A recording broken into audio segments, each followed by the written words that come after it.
Usapan po natin, napakita sa Facebook kanina yung judge na nagbasa ng husga ng appeal chambers na binabasura ang interim release ni Tatay Digong na nagrereklamo kung anong epekto ng freeze ng Amerika sa lahat ng mga assets ng ICC, kasama na sa mga assets ng mga judges at prosecutor ng ICC. Abay, masalimuot pa lang nangyari sa kanila. Ang sabi ng judge na yan, wala siyang mabuksan na bank account miski sa Europa, wala siyang siyempre credit card at pati ang mga visa ay frozen. Paano ba kasi nai-implement ang freeze ng mga Amerikano sa mga assets hindi lamang ng ICC kundi sa lahat ng mga judges at prosecutor ng ICC? Well, alam niyo sa larangan ng international law, kontrobersyal itong unilateral sanctions na ini-impose ng iba't ibang bansa. No? Bakit siya kontrobersyal? Kasi nga, lahat ng mga batas ng isang bansa, pwede lang mapatupad sa sarili mong teritoryo. Hindi dapat lalabas ang teritoryo mo. No?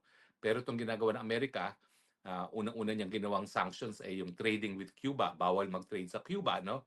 Tapos ngayon naman, ito nga, nagkaroon ng sanctions laban sa pondo ng ICC at sa lahat ng mga opisyales ng ICC, kasama na yung prosecutor at ang mga huwes. Sa larangan ng banking, importante yung isang American na system na tinatawag na SWIFT.